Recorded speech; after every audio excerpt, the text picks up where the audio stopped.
So first of all happy Holi to everyone. तो यार आज की जो वीडियो है इसमें हम देखेंगे टीसीएस एनक्यूटी के प्रीवियसली आस्क्ड क्वांट क्वेश्चंस को। ठीक है, तो इसमें हमारा फर्स्ट क्वेश्चन है, at an election between two candidates A and B all the eligible voters had voted but 4% of total 4% of votes were not valid. A. The winner got support from 52% of the voters and defeated B by 600 votes. What was the total number of voters? ठीक है, तो इस सवाल को हम देखेंगे दो method से। पहला मेथड हमारा है, इसमें हम देख जैसे यहाँ पर क्या है कि कुछ इस तरह का सिनारियो है कि टोटल जितने भी वोट पड़े थे, ठीक है, उसमें से हमारा 4% जो था वो क्या था, वैलिड नहीं था। अब बाकी जो हमारा 96% बचा है ये वैलिड है। ठीक है, तो 96% में से जो हमारा है 52% वोट मिला है उस बंदे को जो कि विनर है, यानी कि ए को।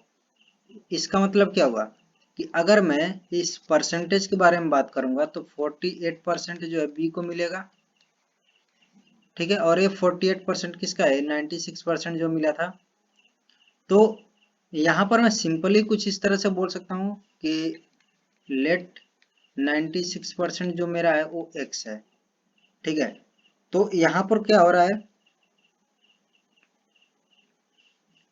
x into 52% minus x into 48% equals कितना हो जाएगा, कितने जो भी इनका डिफरेंस आ रहा है जितने वोट से वो जो है वहां पर विनर है ए, तो ये हमारा 600। ये कितना आ जाएगा 4%, और 4% का मतलब क्या हो जाएगा x इंटू 1/25 इक्वल्स 600।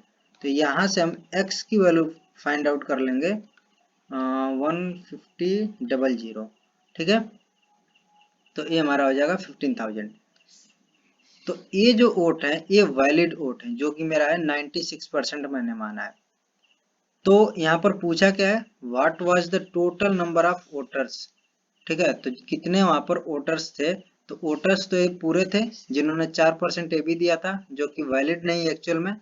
तो हमारा क्या हो जाएगा कि हम कुछ इस तरह से बोल सकते हैं कि सपोज जो टोटल अब जो मेरा है ये है मेरा टोटल y है, तो y माइनस वाई इंटू 4%, और ये मेरा कितना आ जाएगा, ये आ जाएगा 15,000।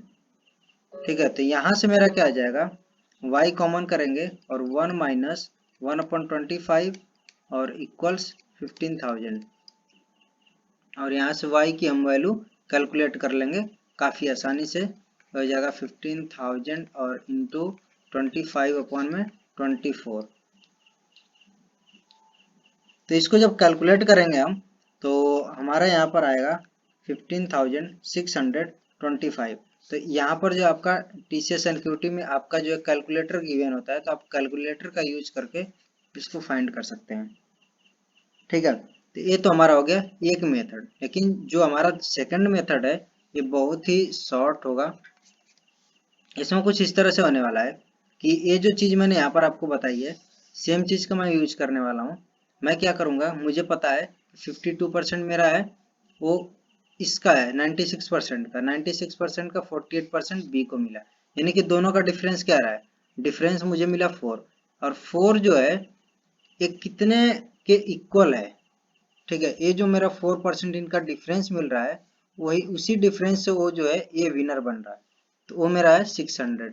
यहाँ से मुझे मिल जाएगा 1 किसके इक्वल हो जाएगा, 150 के इक्वल हो गया। ठीक है, तो 150 के इक्वल हो गया, तो अब मैं इस पूरे 100 की जब मैं बात करूंगा तो ये कितना हो जाएगा मेरा, ये टोटल जो कि वैलिड वोट थे वो हो जाएगा 151। इसका जो 1% जो मैं निकाला हूँ यहाँ पर था। ठीक है, और ये मेरा अब आ जाएगा वैलिड टोटल कितने हैं, इंटू 100 कर दूंगा तो मेरा आ जाएगा 150, यानी कि ये 15,000 हो जाएगा। ठीक है, तो ये मेरे वैलिड वोट है। इतना क्लियर हो गया। अब वैलिड लेकिन एक्चुअल में किसके बराबर है, एक्चुअल में तो 96% के बराबर है।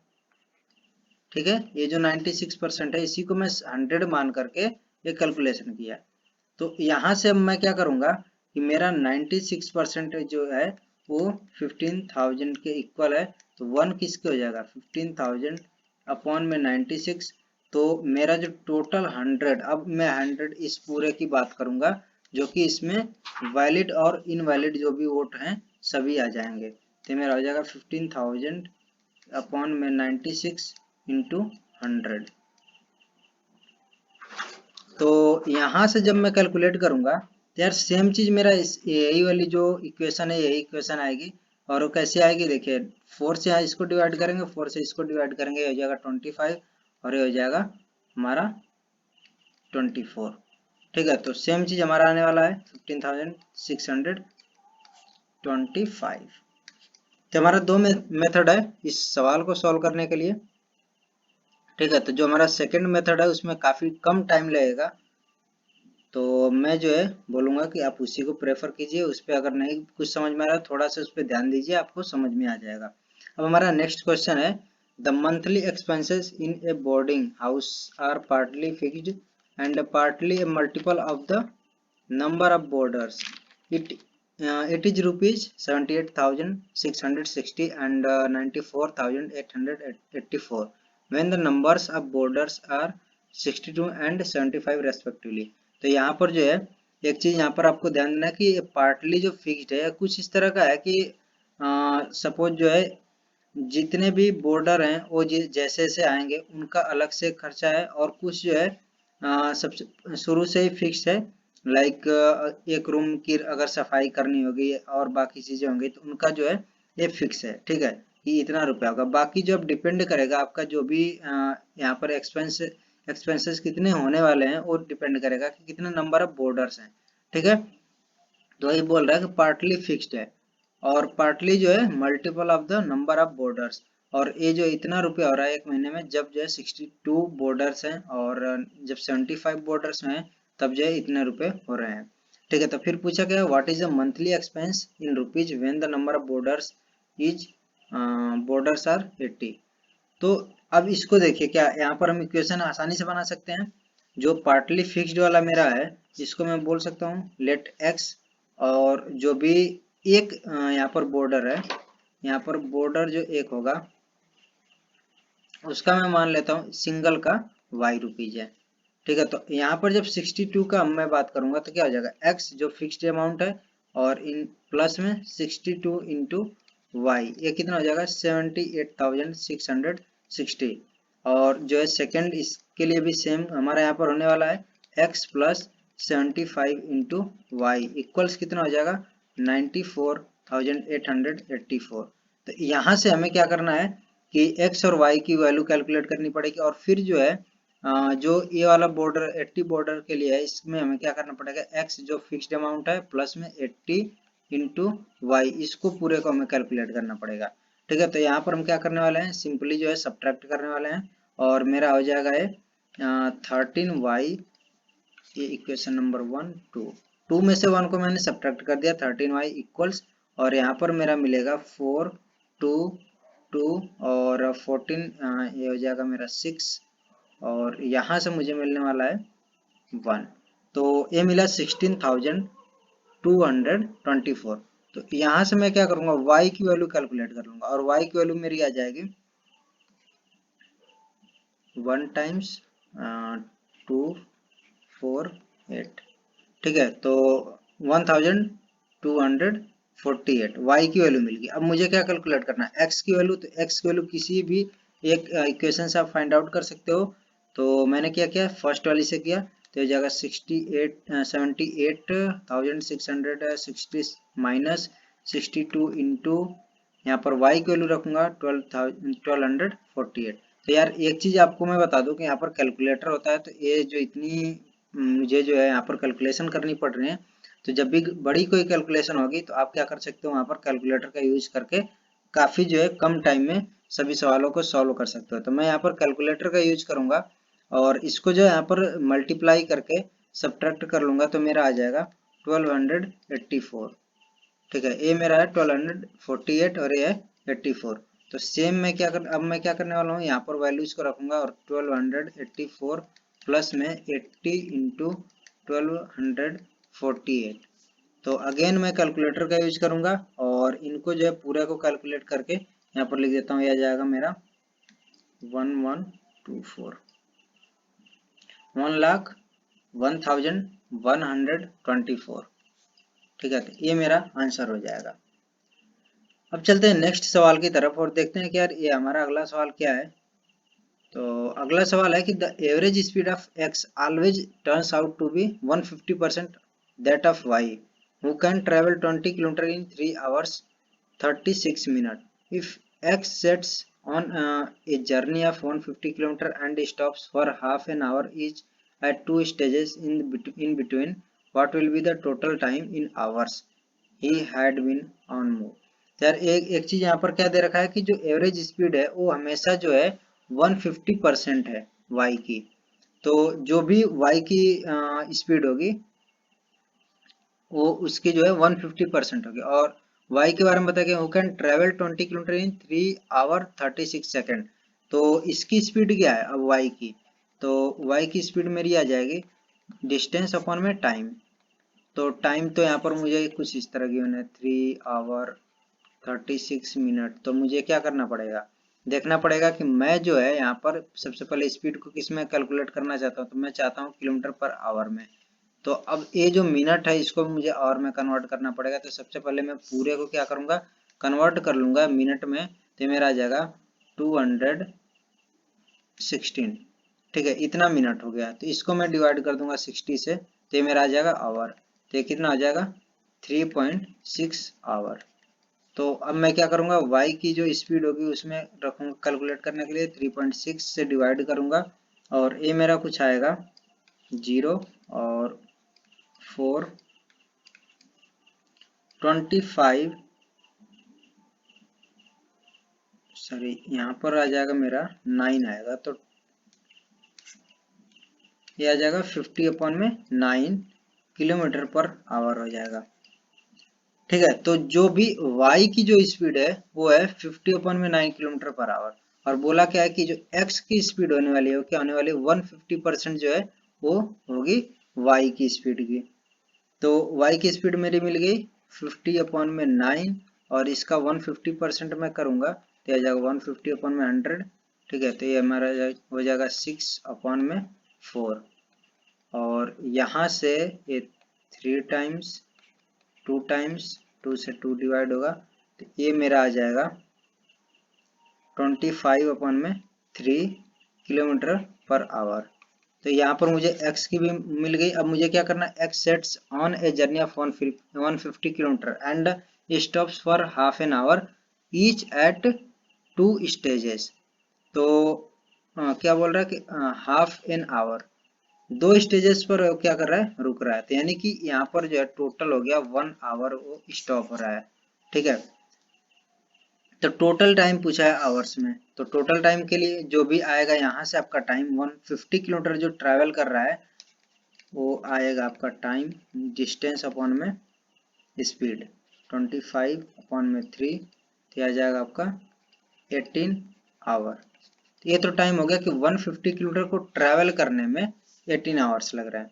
लेकिन 1 आवर क्या लग रहा है कि वो बीच में 2 जगह पर रुक रहा है, आधे घंटे रुक रहा है 2 जगह, यानी कि दोनों जगह का हो जाएगा टोटल 1 घंटा। तो जो टोटल टाइम है वो क्या हो जाएगा 18 + 1 यानी कि 19 आवर्स। यहाँ पर बोल रहा है कि x working alone takes 75 days more than y to do a work. यानी कि x जो है 75 डेज ज्यादा ले रहा है y से। यानी कि एफिशिएंसी, अगर एफिशिएंसी की मैं बात करूंगा तो एफिशिएंसी किसकी ज्यादा है, तो यहाँ पर एफिशिएंसी होगी y की ज्यादा, क्योंकि x जो है ज्यादा टाइम ले रहा है और y जो है कम टाइम ले रहा है सेम काम को करने में। और आगे बोल रहा है कि and working together they complete it in 20 days if a certain sum has been earmarked as wages for this work in what ratio should it get distributed among x and y। तो यहाँ पर जो भी wages हैं वो किस ratio में distribute होंगे, तो उसी रेशियो में डिस्ट्रीब्यूट होने वाले हैं जो कि उनकी एफिशिएंसी होगी। ठीक है, एक बंदा जो है अगर सेम काम को करने में मान लो कि 4 दिन लगा रहा है और एक बंदा 1 दिन में काम कर रहा है, तो जो भी उनको वेजेस होंगे वो तो उसी के रेशियो में होंगे कि उनकी एफिशिएंसी क्या है। ठीक है। तो एफिशिएंसी की मैं बात करूंगा तो यहाँ पर क्या एफिशिएंसी हो जाएगी, 1 और 4 की एफिशिएंसी होगी। ठीक है। तो एफिशिएंसी जो है यहाँ पर एक्चुअल में देखो जितने नंबर ऑफ डेज होते हैं उन जितने लगते हैं उसके जो है रेसिप्रोकल में बोल सकता हूँ कि यहाँ पर एफिशिएंसी होती है। ठीक है। जैसे कि मैंने अभी बोला कि एक बंदा अगर एक काम को करने में 4 दिन लगा रहा है और दूसरा एक काम को करने में 1 दिन में कर दे रहा है, तो एफिशिएंसी क्या होगी? एफिशिएंसी तो यहाँ पर जो है सबसे ज्यादा किसकी होगी, जो कि 1 दिन में काम कर ले रहा है, और एफिशिएंसी उसकी कम होगी जो कि 4 दिन लगा रहा है। तो एफिशिएंसी एक्स जो पहले वाले की हो क्या हो जाएगी, 1 हो जाएगी, और जो सेकंड वाला उसकी क्या हो जाएगी, 4। ठीक है। तो यहाँ पर एक्चुअल में मैं कोई एब्सोल्यूट वैल्यू नहीं बोल रहा हूँ 1 और 4। ये 1 और 4 क्या है, रेशियो है। ठीक है। तो इस चीज में कंफ्यूज मत होना कि 1 और 4 कैसे आ जाएगा। 1 और 4 जो है रेशियो है।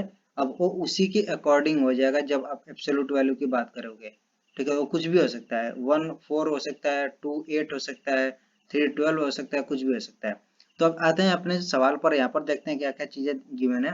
तो एक चीज बता रहा है कि वो जब एक साथ काम करते हैं तो 20 डेज उनको लगता है। तो जब मेरा जो एक्स है वो एक दिन में कितना काम करेगा, 1/x, और जो है y 1/y काम करेगा। तो यहाँ पर जो है जब दोनों एक साथ काम कर रहे हैं तो 20 डेज में इस काम को कंप्लीट कर दे रहे हैं। तो एक दिन में वो कितना काम करेंगे, 1/20 काम करेंगे। तभी तो जा करके एक दिन में इतना करेंगे, 2 दिन में क्या करेंगे, इंटू 2 करेंगे, 3 दिन में इंटू 3 करेंगे। ऐसे ही जब मेरा काम यहाँ पर 20 दिन का होगा तो इंटू 20 करेंगे, तब जा करके 1 आएगा। 1 का मतलब काम जो 100% कंप्लीट हो गया। ठीक है। तो यहाँ से ये चीज मुझे पता चल गया। और अगला क्या बता रहा है कि x working alone takes 75 days more than y to do a work. ठीक है। तो यानी कि जो एक्स जो काम कर रहा है वो कितना ले रहा है डेज, वाई जितने दिन में काम कर रहा है उससे जो है 75 डेज मोर ले रहा है। तो यहाँ पर मैं एक्स को रिप्लेस कर सकता हूँ 1 में y plus 75 plus 1 y equals 1/20।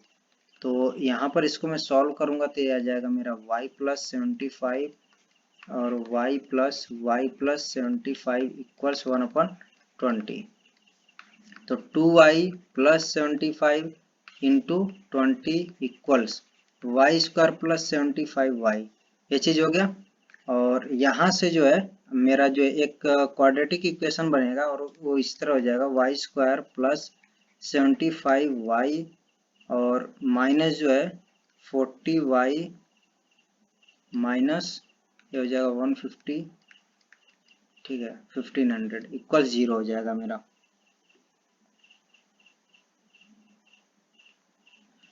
तो यहाँ से इसको सॉल्व करेंगे तो y square plus 35y minus 1500 equals 0।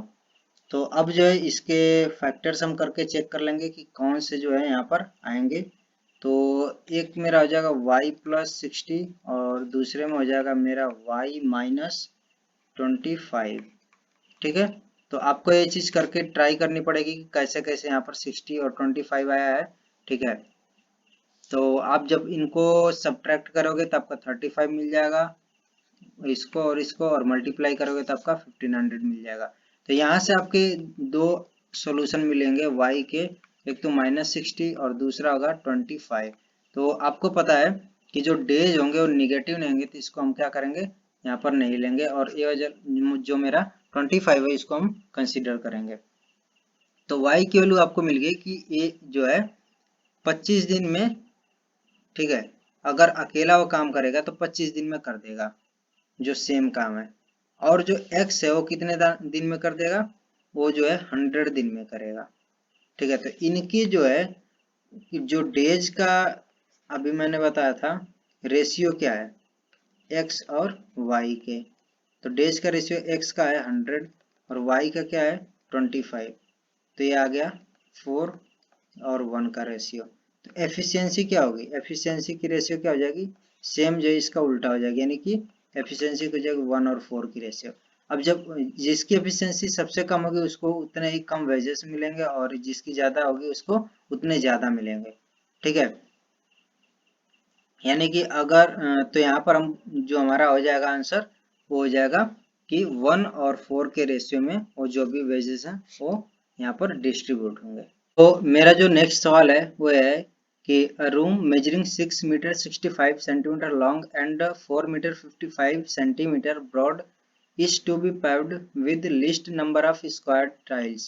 Then the number of square tiles required to cover the floor is. तो सबसे पहले मैं यहाँ पर आपको थोड़ा सा ग्राफिकली इस चीज को दिखाना चाहूंगा। तो ये कुछ इस तरह का रूम है, ठीक है। तो 6 मीटर 75 सेंटीमीटर का मतलब क्या हो जाएगा, ये हो जाएगा आपका 665 सेंटीमीटर, ठीक है, क्योंकि 1 मीटर में आपका हो जाएगा 100 सेंटीमीटर।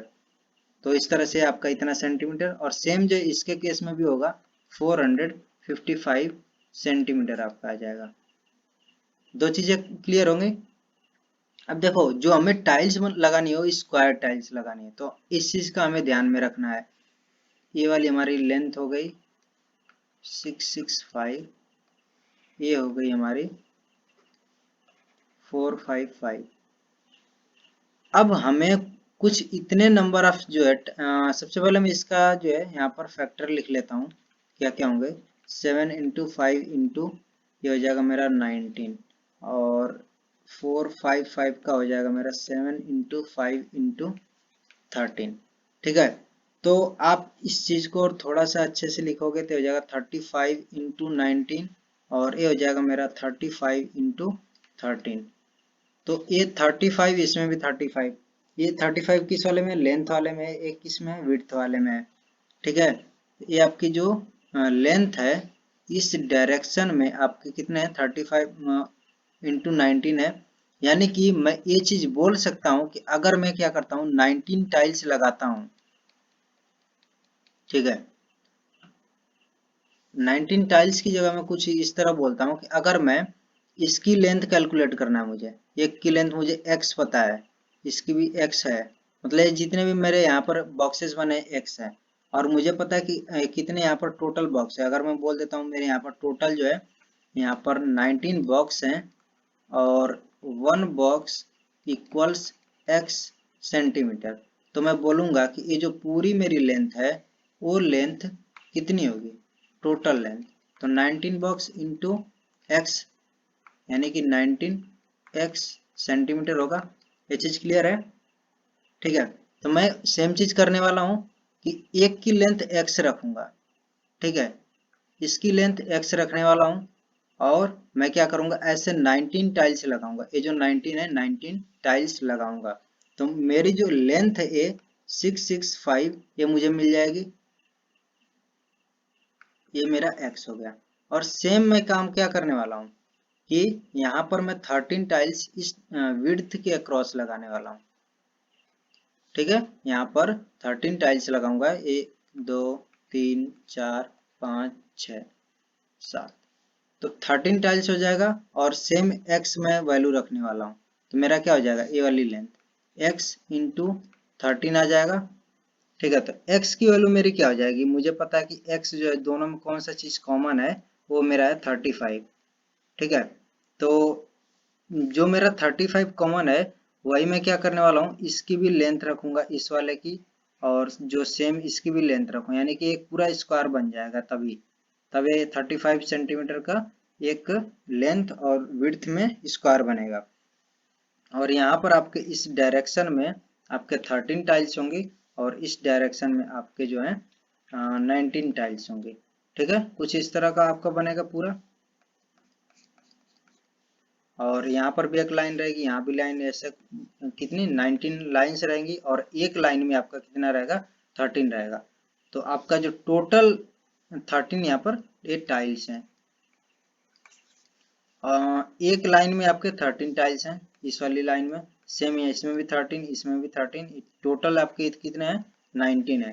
तो जो टोटल टाइल में बात करूंगा, टोटल टाइल्स तो कितने हो जाएंगे 19 इंटू 13, ठीक है। इनका जो कैलकुलेशन हम करेंगे तो जितना आएगा वो आ जाएगा मेरा 247। तो इतने टाइल्स की जरूरत पड़ेगी। और अगर मान लो पूछता है कि जो भी आपका यहाँ पर टाइल्स हैं उनकी एरिया क्या होगी, या फिर जो है स्क्वायर टाइल्स जो आपने लगाई उसकी एक साइड की लेंथ क्या होगी, तो यहाँ पर आपको पता है कि 35 होगी, जो कि दोनों में कॉमन है, यही हो सकती है, ठीक है। तो आई होप ये चीज आपको समझ में आ गई होगी। तो अब चलते हैं हम अपने नेक्स्ट सवाल की तरफ, और इसमें एक if two numbers are respectively 75% और दूसरा है 40% less than the third number, what is the ratio of two numbers. तो यार एक चीज देखो कि यहाँ पर जो है हमें लेस देन थर्ड नंबर से बोला है, तो मैं बोल सकता हूँ कि थर्ड नंबर का वो जो एक मान लेते एक जो है एक्स है, दूसरा वाई है, तो एक्स को मैं बोल सकता हूँ कि थर्ड नंबर का 75% है, और y जो मेरा है वो कितना है 60% है। ठीक है, 40% लेस है और ये 25% लेस है, तो मैं बोल सकता हूँ ये 75% है और ये 60% है। और जो थर्ड नंबर है उसको मैं बोल लेता हूँ z है। तो अब मेरा दोनों का रेशियो क्या आ जाएगा, z इंटू 75 अपॉन में 100 और अपॉन में 60 अपॉन में 100 इंटू जेड, ये मेरा रेशियो आएगा। यहाँ से मेरा आ जाएगा 100 कैंसिल हो जाएगा, जेड से जेड भी कैंसिल हो जाएगा, 60 अपॉन में 75, तो यहाँ पर क्या आ जाएगा 4/5, 15 चौके 60 और 75। ठीक है, तो मेरा हो जाएगा 4 और 5 का रेशियो है दोनों नंबर्स का। ठीक है, तो आई होप आपको जो है आज के सभी सवाल अच्छे से समझ में आएंगे, और अगर कोई डाउट है तो जरूर कमेंट कीजिएगा। Okay, so thank you guys, thank you so much for watching this video, और यार चैनल पर नए तो चैनल को भी जरूर सब्सक्राइब कर देना।